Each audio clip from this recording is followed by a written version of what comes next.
Execute Code Red. We've lost control. Kill everyone. Be my shadow, that's it.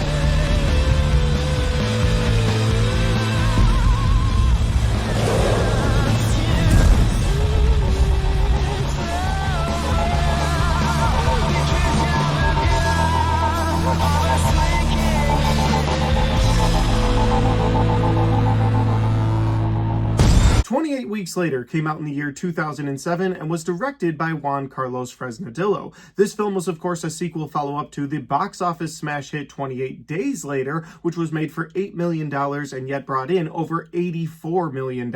So, of course, that was going to get a sequel, and so we got 28 Weeks Later, which upped the budget to $15 million and then went bigger and bolder with everything, not only just the budget, but the camera work and the scope of the story. But the question I had going into this film for the very first time last night was going bigger and bolder the right move for this franchise? Well, let's talk about it in my review for 28 Weeks Later. Here we go. That is one big pile of shit. No, I shot him. Bullets in the fall killed him. So 28 Weeks Later actually opens up earlier on in this rage virus pandemic, where you're introduced to the characters of Don and Alice. Don is played by Robert Carlyle, and Alice is played by Catherine McCormick. And you find out that they're husband and wife, and they're living in some home with a bunch of other people, and they've barricaded themselves in. They've got a lot of wine to last them a while, they've got water to last them a while, and they've got a lot of canned goods. So while this rage virus is going on in Great Britain, they're holed up in this house. And one night at dinner, the 6 or 7 of them that are in that room, well, there's a pounding at the door. Turns out it's a little boy who hasn't been infected by the rage virus, so they let him in, only to find out that he's being chased by a horde of these rage virus zombies. And those rage virus zombies easily break into the house, scrambling all of these survivors all around the house, only to get picked off one by these different rage virus zombies. Don, Alice, and the little boy run upstairs, and as the little boy goes right, they go left. Alice wants to try and save the little boy, but Don says, no, it's not worth our time. Let's just get out of here. We have a way out. Alice decides she's going to try to save him, only to get a zombie in the room between both Alice and the boy and Don. And Don in that moment has to try and make a choice. Does he try and save them, get them to safety, or does he think for himself? And he takes the scumbag way and thinks for himself, jumps out of a window, starts running, and the last glimpse he has of his wife Alice, who he said he loved very much just a few scenes earlier, is her slamming her hands on a window, screaming for help as a rage virus zombie takes her out. And that is where we are transported to 28 weeks later. You find out that the rage virus in Great Britain has pretty much died down because the zombies, or the people that were infected with this rage virus, have all died from starvation. Something that's very different from the normal zombie lore, because a zombie doesn't die, it just continues on and it gets more and more decayed, but it'll continue on. But these rage virus zombies are more like infected humans, and so that's why they can move pretty fast, but that's also why they can die by things other than just being hit in the head like your average zombies. So I guess once Great Britain abandoned them, they all started to die off. So just 28 weeks later, the government has decided that these zombies are no longer a problem, and they are going to start a cleanup, and they're going to start moving people back into Great Britain. And that is where the U.S. Army comes in, because the U.S. Army is going to help with relocating these people back to their homes. They're going to help with the cleanup, and that's where we're introduced to Jeremy Renner's character of Sergeant Doyle. Now, Sergeant Doyle is a character that is pretty much a rooftop sniper for more than half of this film, but his goal is to just make sure the people are safe and make sure, along with the rest of the military, that this virus doesn't pop back up and start messing up everything again. But that's not the way things are going to go, because as fate would have it, Don actually gets reunited with his wife Alice, who he thought had been killed by those rage virus zombies. As it turns out, she was infected, but she has some sort of immunity so that she can carry this disease, but she doesn't actually get the effects from it. Well, you can bet where this is going. After a turn of events, Don gets infected by Alice, who then infects another person, who then infects the hordes of people that are in Great Britain. So now you have the military and some survivors that aren't infected yet versus a ton of these virus-infected zombies. I feel like this is something we missed out on in 28 Days Later because they skipped that opening portion of this outbreak where you didn't see all of the hordes sort of turning. In this movie, you do get to see it happening. You see all these people who were relocated back to Great Britain now turning into these rage virus zombies. And so once again, we have a group of survivors that's trying to get out of Great Britain before the military decides to scorch earth the entire thing once again. And that is a pretty long synopsis. I usually trim those synopses back lately, but I thought I'd go into a little bit more detail because this movie has been out since 2007, and those are the plot points that I wanted to cover before getting into my positives and my negatives. Now, if that sounds like a fun time, you can stream this movie, although again, it's going to cost you, much like 28 Days Later,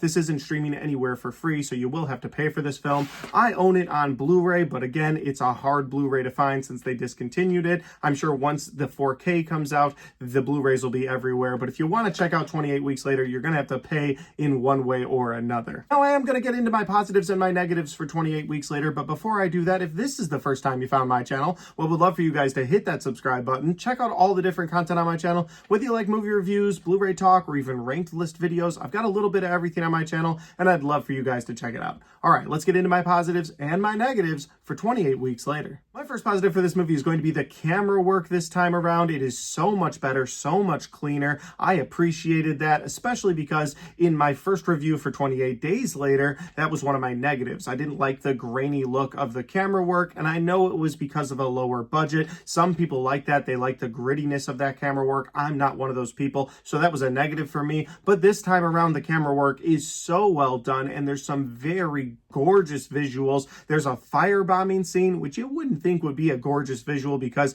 not only are they killing a bunch of rage virus zombies at the time, but they're also killing a lot of innocent people that you care about. But the scene itself is beautiful to watch. The firebombing happening, going through the buildings, coming up into the clouds. It is just a beautiful scene, very well done. I loved watching that. And then for a good portion of this movie, you're actually seeing things through the scopes of the different snipers, specifically Jeremy Renner's character. And so you're seeing things through their scopes, and I thought that was a pretty cool way to show different people sort of getting reacclimated to Great Britain. But not only that, but there's a great night vision scene towards the end of this film where a couple characters, couple survivors are making their way through a mall. They're going down an escalator and they have to get over these skeletons, but it's not just the skeletons that are there. There's also things that are waiting in the darkness for them. And so, of course, as you're seeing the night vision, you see like a zombie sort of go past the screen really quick and you're like, ah, shit, I saw that, but the character didn't. This isn't going to be good. And then, of course, when the characters are looking at each other with the night vision, something will pop into the screen. That makes for a good scare,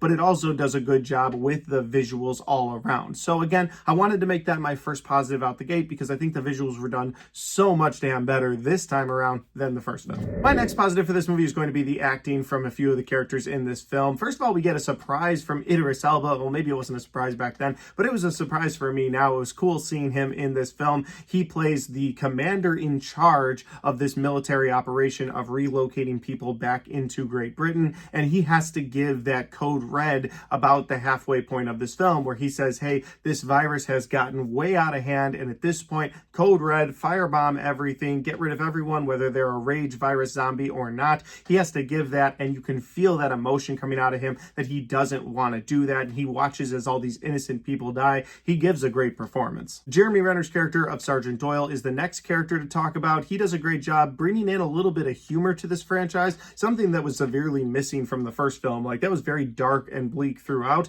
I did say in that first review that the soundtrack was the hopeful portion of it, but I think in this movie, while it is dark and bleak throughout most of the film, you do have Jeremy Renner sort of giving you a little bit of hope, but also giving a little bit of levity to different scenes. There's one scene in particular where he sneaks up on his friend in a helicopter and pretends to be a zombie. It's a pretty funny scene, and again, just added a little bit of levity that was needed in this dark world. He also plays the character that has a heart of gold, won't leave people behind, much like the Cillian Murphy character from the first film. This time around, he will do anything, even sacrifice himself if necessary, to save some of these survivors. People that he's never known before, but he just doesn't want to see these innocent people die because, well, procedures say, hey, a code red is called, everybody everybody dies except the military. He won't stand for that, and that will again lead him down very dark paths and almost going against his fellow military people. And finally, the last person to talk about in this movie would be the monster human of the film. Well, he's human for a little bit. He does get infected by the rage virus at a certain point, but Robert Carlyle does a great job being the human monster in this film that you love to hate. Right off the bat, when he leaves his wife, you're immediately like, this guy's a scumbag and he deserves to get the rage virus. And then when you find out that the rage virus is gone and he seemingly got away with it, and his kids who had been taken out of Great Britain without him and his wife, that part's never really explained, or wasn't explained enough to me in the film when I watched it last night, so I didn't really understand why they separated, but whatever. He gets his kids back, his son and his daughter, and they're all living together, and he has to go over the events, and of course he tells them, oh, I did everything I could, I even went back, but she was already gone, there was nothing I could do. So when she ends up showing up a little bit later in the film alive and can tell her story, well, he's already scrambling. He's like, this is not good. Things don't go the way I thought they would go because the rage virus infection really ramps up at that point, and so different characters get bitten and turned and people die. The point I'm making here is that his character, though, is a character that you want to see turned into one of these rage virus zombies, and maybe we wanted that for Christopher Eccleston's character in the first film, but I never really felt them do it, where in this film, they actually do it. You want it to happen, and it happens about halfway through, and then you get some gory visuals from Robert Carlyle's character throughout this film. Now, if you're into these movies for the action and the violence, like I said at the beginning of this review, they ramp everything up, and that includes the action and the violence. There's a couple scenes in particular that were incredible and something they definitely didn't have the budget for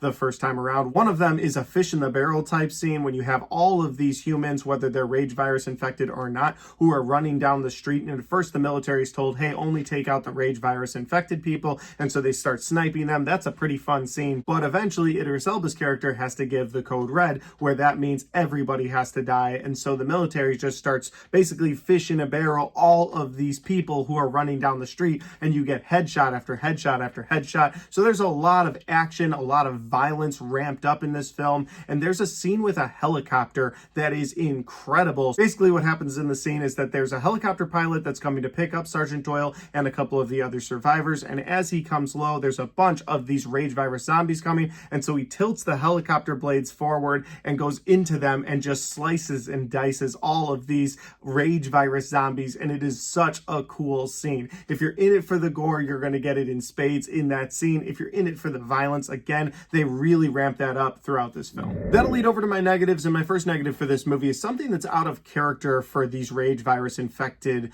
people, is that the character of Don, played by Robert Carlyle, who again, I really liked his acting and his performance in this film. He's someone that you love to hate, but once he turns into one of these rage infected virus people, he should just be going around kind of mindlessly killing people, but instead he's tracking down his son and his daughter and the other survivors that are running with Sergeant Doyle. And I didn't like that because it was very uncharacteristic of one of these rage virus infected people. Now, maybe you could make the case that these things are starting to evolve, and that's why he's able to sort of keep it together, but also be one of these rage infected people. But for me, that doesn't really work because, again, they've set the precedence that, yes, these things are fast, these things are deadly, but they're like traditional zombies in that they're not really going after an agenda. They're just kind of going after everything. Otherwise, the military guys from the first film would have stuck together instead of just taking each other out once they got infected with this rage virus. And so in this film, when Don gets turned over into one of these rage infected people, he keeps trying to keep up with his son and his daughter, and he tries to go after them and kill them.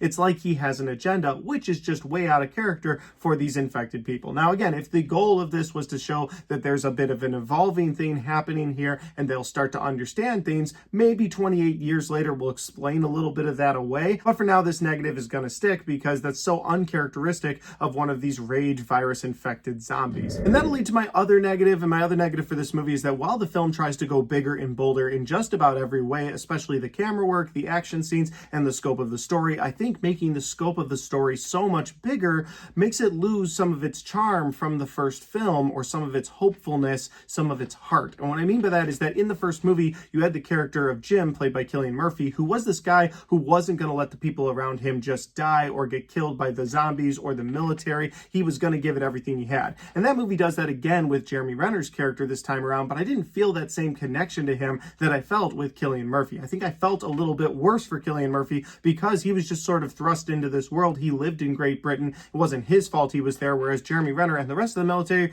they were there because they were like, let's open up Great Britain again and we'll go over there. They're even complaining at the beginning that they didn't get to see any action. And you're just like, all right, I know this movie is gearing up toward action. It wants to go bigger and bolder, but it doesn't feel like it has that same charm. And I feel like the hopefulness of the first film is also lost in this movie. Like I said in my review for 28 Days Later, I felt like the soundtrack was very hopeful. I didn't feel that this time around. And you could make the case that, okay, well, you've got the brother and sister storyline that's supposed to have a lot of heart, a lot of charm, but it doesn't have that same heart or charm that the first film had overall with Brendan Gleeson's character or Cillian Murphy. It just didn't have that hopefulness. In fact, this movie even gets bleaker and darker because nobody in this film is safe. No, now one character is safe. I'm telling you now, it's just going to get worse for everybody. If you've never seen this film, don't get attached to anyone. And maybe that's the point. Maybe this story was supposed to get darker and bleaker because at the end of this film, you see the rage virus go from being just contained in Great Britain to now being in France. You see a bunch of these rage zombies as they're going towards the Eiffel Tower, and you're like, oh, now this is spread to France. Like, this is going to spread all over Europe at this point,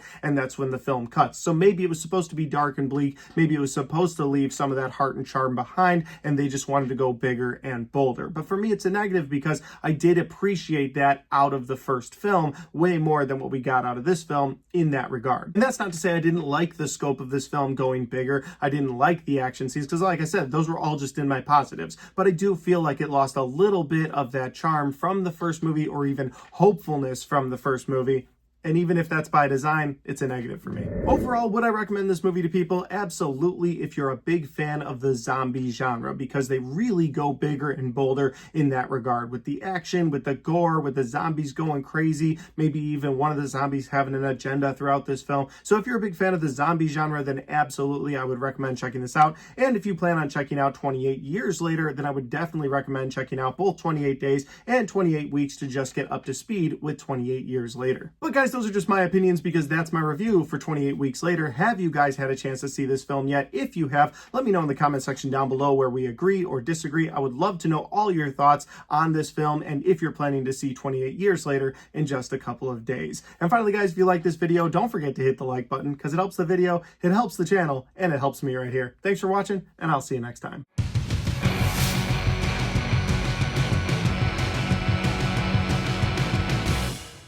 Alright guys, we got to the end of my 28 Weeks Later review. I absolutely had a great time watching this movie. So glad that I rewatched both of these before going into the weekend of 28 Years Later. Can't wait to watch and review that film. But until that time, if you want to check out any of the other content on my channel, well, I've got all of my horror movie reviews right there, and I've got all of my 2025 movie reviews right there.